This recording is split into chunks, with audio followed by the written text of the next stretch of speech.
Hola amigos parantos kumaha Mangos, kembali lagi di Geakin Movie yang masih melanjutkan part 10 dari serial Dragon Quest 2020, di mana part ini menceritakan tentang penyerangan Mr. Fern ke kerajaan Papunika dan juga Dai yang masih dalam pencarian pedang legendaris untuk dijadikan senjatanya.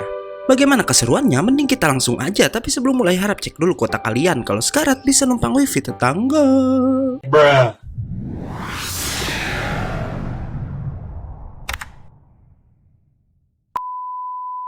Part ini dimulai dengan Zamza yang menyerang Mamu. Namun ia malah terkena tendangan Senkaren Koken milik si pendekar wanita. Selain berhasil menghempaskan si monster raksasa, Mamu pun akhirnya berhasil mengeluarkan Dai dari perut si Zamza. Senkaren Koken terlihat berhasil menghancurkan sedikit tubuh abadi Zamza, dan saat si monster kebingungan, Mamu kembali menghajar Zamza habis-habisan, sampai membuat Popu dan semua peserta yang tersisa takjub dengan kekuatan Mamu.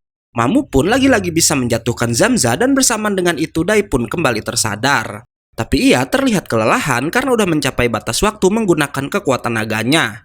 Chiu berkata ia akan memulihkan stamina Dai dengan tanaman obat yang ia punya, namun ternyata si tikus udah menghabiskan semua tanaman itu sewaktu ia melawan beberapa monster lemah di dalam hutan.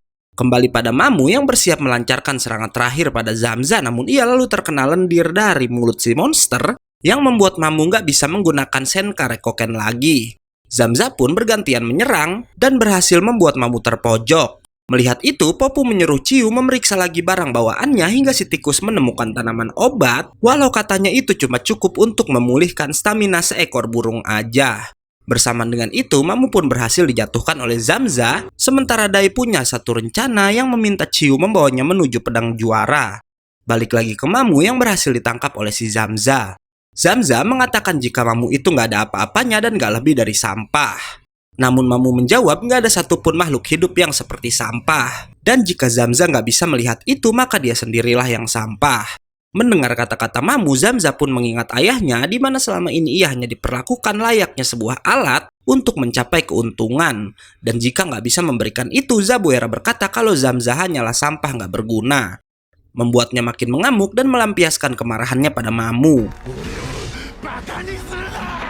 Sementara itu, Dai udah sampai di tempat pedang juara, dan di sana dia menggunakan tanaman obat milik Chiu untuk memulihkan sedikit staminanya agar bisa mencabut pedang tersebut.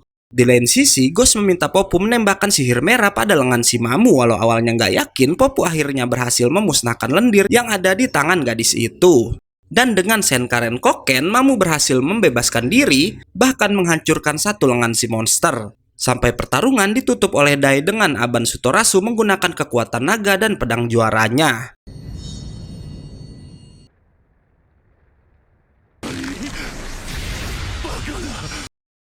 Zamza pun kembali dalam wujud semula dan menyadari kekalahannya diakibatkan dirinya sendiri yang selalu menganggap lawannya lemah dan seperti sampah. Sementara itu, Dai dan teman-temannya terkejut karena bahkan pedang juara nggak bisa menahan kekuatan naga Dai. Yang ternyata pedang juara itu adalah pedang palsu, sementara yang asli saat ini ada di tangan Hadlar. Ia lalu melemparkan ikat kepalanya yang Zamza bilang itu berisi penelitiannya tentang Choma Seibutsu, dan ia akan memberikan itu untuk Zabuera. Sebelum tewas, Zamza berkata ia tahu jika ayahnya hanya menganggapnya sebuah alat, namun bagaimanapun Zabuera tetaplah ayahnya. Hingga nggak lama ia tewas menjadi abu yang katanya adalah efek dari penelitian Choma Seibutsu-nya. Shin lalu berpindah ke Zabuera yang sama sekali nggak bersedih dengan kematian anaknya. Ia justru sangat senang karena Zamza udah mengirimkan data Choma Seibutsu yang sempurna. Dan di belakang Zabuera terlihat jika Hadlar sedang menjadi objek penelitiannya. Setelah pertarungan berakhir, Raja Romos memanggil Dai dan semua petarung untuk memberitahukan rencana Putri Leona yang ingin merencanakan pertemuan puncak dunia untuk merencanakan pertempuran dengan pasukan iblis. Karena sebelumnya para raja dan pemimpin dari seluruh dunia nggak pernah bersatu, makanya umat manusia nggak pernah menang, dan Leona ingin mereka semua bahu-membahu mengalahkan pasukan iblis. Raja juga memberitahu jika konferensi itu akan diadakan beberapa hari lagi di sebuah tempat di kerajaan Papunika. Dai begitu bersemangat karena ia pikir salah satu raja pasti ada yang tahu mengenai senjata legendaris selain pedang juara. Saat mereka bersiap akan kembali ke Papunika, para petarung berterima kasih pada Dai dan teman-temannya. Dan di sana terbongkar jika Ghost yang membantu Mamu nggak lain adalah gurunya sendiri yang bernama Brokena. Yang Brokena bilang kedatangannya ke sana untuk melihat perkembangan kedua muridnya itu, dan ia lalu memuji Mamu beserta Chiu yang udah berkembang pesat. Setelahnya, Dai dan teman-temannya pun berencana kembali ke Papuninka dengan Chiu sebagai partner baru mereka. Scene kembali berpindah pada markas Zabuera, di mana Mr. Fern berhasil menemukan tempat itu. Kedatangannya ke sana nggak lain untuk mencari Hadlar yang udah gagal menjalankan kesempatan terakhir yang diberikan Ban. Hadlar akhirnya bersedia menemui Mr. Fern dan memohon agar si komandan bayangan gak melaporkan kekalahannya pada Ban, karena ia akan kembali melawan Dai dengan dirinya yang akan diubah menjadi Choma Seibutsu. Nggak hanya itu, Hadlar juga meminta Mr. Fern mengulur waktu melawan para manusia yang akan menggabungkan kekuatan mereka, sementara Hadlar sendiri akan menyelesaikan perubahannya. Nggak diduga Mr. Fern tahu tentang kekalahan Zamza dan menyebut Choma Seibutsu adalah makhluk cacat yang bahkan nggak bisa menggunakan sihir setelah berubah. Namun Hadlar meyakinkan Mr. Fern dengan berkata ia udah menemukan solusi untuk masalah tersebut. Yang nggak lain, Hadlar akan mengorbankan tubuh abadi pemberian Ban dan akan berubah jadi Choma Seibutsu seutuhnya. Dengan kata lain, nggak seperti Zamza yang bisa kembali ke wujud semula, si Hadlar ini selamanya akan menjadi monster, guys.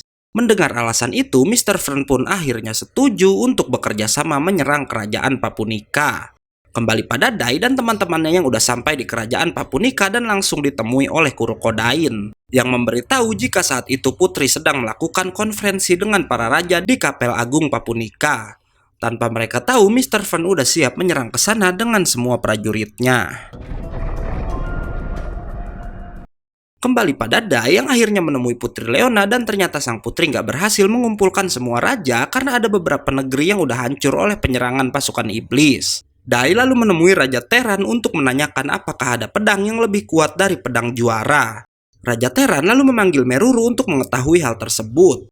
Dan dengan sihirnya, Meruru bisa membaca jika ada sebuah pedang yang terletak di sebuah tempat bernama Desa Lankik. Dan gak diduga ternyata desa itu adalah kampung halaman si Popu, walau katanya ia kabur dari rumah untuk menjadi murid Avan. Dengan sihir teleportasi, Popu pun kemudian membawa teman-temannya ke Desa Lankik. Mereka pun memasuki desa dan langsung menemui ibu Popu. Gak seperti sambutan ibunya yang hangat, ayah Popu ternyata sangat marah pada anaknya yang udah meninggalkan rumah tanpa memberikan kabar. Setelah puas menyiksa Popu, si ayah baru menerima Dai dan teman-temannya yang ternyata keluarga Popu ini memiliki toko senjata, amigos. Namun sayang sang ayah berkata jika pedang legendaris nggak berada di toko mereka dan karena itu, Dai bersama teman-temannya harus mencari seseorang bernama Lon Beruk yang gak lain adalah pencipta armor Hyunkel dan juga Larhart. Mereka pun lalu mendatangi tempat tinggal Lon Beruk dengan diantar ayah Popu. Si Beruk berkata ia udah nggak membuat pedang lagi, karena baginya belum ada lagi orang yang layak untuk menggunakan pedang ciptaannya. Walau begitu, ia menyuruh Dai memilih pedang yang sebelumnya udah ia ciptakan. Dai mengambil satu pedang dan mengaktifkan kekuatan naganya, namun pedang itu nggak bisa bertahan dari Dragonic Aura milik si Dai. Dai lalu memberitahu jika pedang dari armor milik Hyunkel pun sebelumnya nggak bisa bertahan dari Dragonic Aura. Karena itu, Dai meminta Beruk menciptakan pedang baru yang bisa menandingi pedang naga iblis milik Baran. Si Beruk yang mendengar Dai menyebut pedang naga iblis, sangat antusias dan menanyakan bagaimana hasil pertarungan Dai dengan Baran. Ia pun terlihat sangat terobsesi mengalahkan pedang naga iblis yang katanya dibuat oleh para dewa.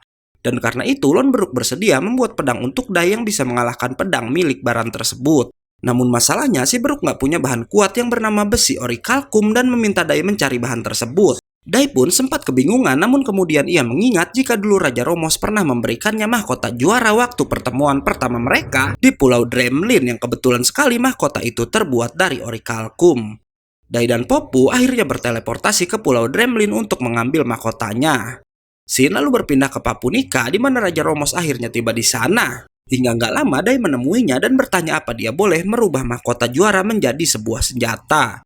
Raja Romos yang baik memperbolehkan hal tersebut hingga kemudian ada kapal besar yang katanya berasal dari kerajaan Bengarna sampai di sana juga. Raja Bengarna nggak pakai basa-basi menemui Leona juga Romos dan langsung memamerkan persenjataan kerajaannya. Bahkan ia sampai bilang jika pedang dan sihir nggak sebanding dengan pasukan tank yang ia bawa. Selanjutnya Dai kembali menemui Lon Beruk untuk memulai membuat pedangnya. Ayah Popu menemui teman-teman Dai dan berkata jika ia akan membantu Lon Beruk membuat pedang Dai. Dan meminta Popu juga yang lainnya untuk nggak mengganggu konsentrasi mereka. Tapi tiba-tiba si Meruru malah mendapat gambaran jika ada kekuatan yang sangat besar akan menyerang Papunika. Sementara itu, di Papunika si Raja Bengarna yang sombong mengatakan pada raja lain kalau mereka nggak butuh kekuatan tambahan, karena pasukan dia sendiri aja bisa mengalahkan pasukan iblis. Lucunya, saat si Raja Bengarna sedang memamerkan kekuatan kapal tempurnya, tiba-tiba aja kapal itu terkena ledakan. Yang ternyata adalah ulah Mr. Fern yang datang membawa benteng kerajaan iblis yang bisa bergerak dan disebut Ki Ganju. Raja Bengarna yang sangat marah memerintahkan pasukan tanknya untuk menyerang Ki Ganju. Kurokodain berusaha mencegah pasukan Bengarna, namun mereka sama seperti rajanya yang sombong dan gak mau mendengarkan pendapat orang lain.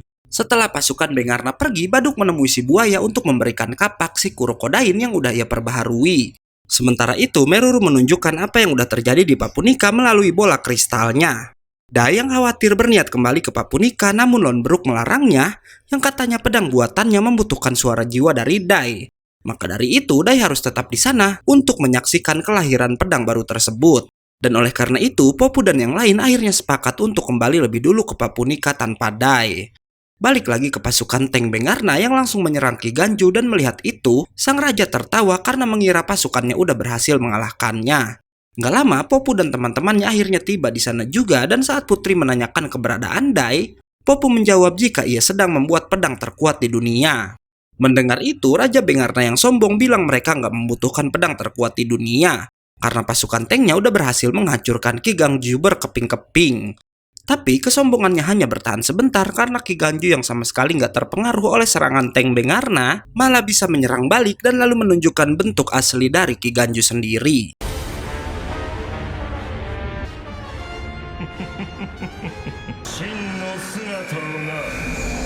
Mr. Fern lalu bilang jika ia akan menghabisi semua orang yang ada di sana dan lalu mengeluarkan semua prajurit bayangannya. Melihat itu, Popu dan Mamu pun langsung menuju ke arah pasukan Mr. Fern tersebut. Popu terlihat sangat marah mendengar kata-kata Mr. Fern yang seakan menganggap remeh umat manusia. Sementara itu, di tempat lain Kurokodain dan komandan dari pasukan Bengarna udah lebih dulu melawan pasukan bayangan, hingga akhirnya Mamu langsung terjun dan ikut menghajar mereka.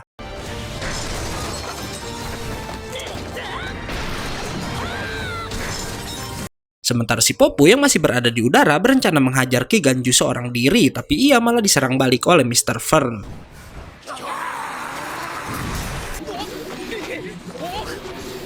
Beralih ke Dai lagi yang terlihat udah nggak sabar menunggu Lonbruk menyelesaikan pedangnya. Dan karena itu Bruk meminta Dai tenang agar perasaan hatinya nggak mempengaruhi pedang tersebut. Dan ia juga meminta untuk sementara Dai mempercayakan Papunika pada teman-temannya. Balik lagi ke Papunika di mana Popu dan yang lainnya masih berjuang melawan para prajurit bayangan. Di sisi lain nampak para kesatria hebat dan gagah berani yang adalah Ciu, Gomechan, dan Baduk yang sedang menuju tempat pertempuran juga. Dan sesampainya di sana udah bisa ditebak kalau mereka cuma jadi beban teman-temannya. Sementara itu, Popu yang kesulitan melawan pasukan terbang Mr. Fern mengingat pesan Matorifu yang melarangnya menggunakan sihir api yang Popu tiru dari Flazard. Karena itu merupakan sihir terlarang yang bisa memperpendek umur si pengguna. Tapi ia nggak mempedulikan hal tersebut dan malah mengeluarkan sihir milik Flazard tersebut. Perbuatan Popu ternyata berhasil membakar semangat teman-temannya yang bisa menghajar para pasukan bayangan, hingga kemudian Popu menyuruh teman-temannya menghindar karena ia dengan sihir api yang besar menghabisi semua prajurit bayangan yang tersisa. Setelahnya, Popu berkata tinggal tersisa Ki Ganju untuk mereka lawan. Tapi nggak diduga, Mr. Fern lagi-lagi mengeluarkan banyak prajurit bayangan yang Mr. Fern bilang nggak akan ada habisnya karena mereka tercipta dari aura kegelapan yang ada di sebuah ruangan dalam tubuh Ki Ganju. Saat Popu udah terlihat patah semangat, datang seseorang yang menghabisi para prajurit itu.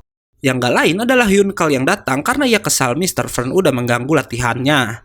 Kedatangan Hyunkal membuat Mr. Fern mengeluarkan prajurit terkuatnya yang bernama Dead Armor, yang kalau kalian ingat, armor itu adalah armor yang pernah dipakai oleh Flazard, guys.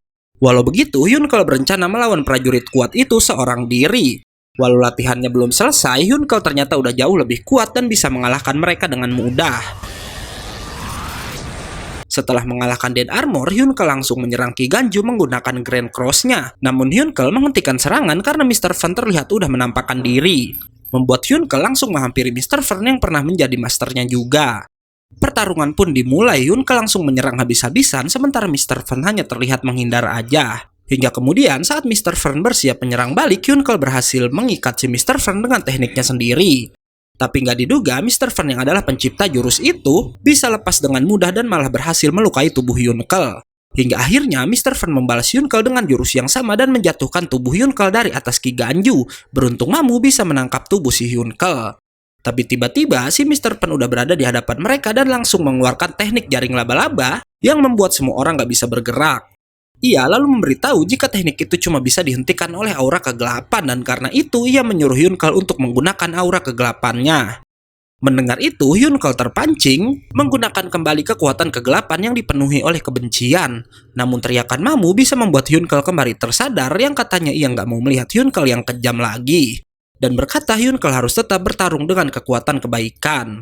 Berkat kata-kata Mamu, tubuh Yunkel lalu mengeluarkan cahaya keadilan yang bisa membuatnya bergerak dan menyerang Mr. Fern hingga part 10 pun berakhir. Oke, karena part 10-nya udah habis, gue undur dan Gaikin Movie pamit. Jangan lupa datang lagi besok untuk tahu kelanjutan ceritanya. Bye-bye!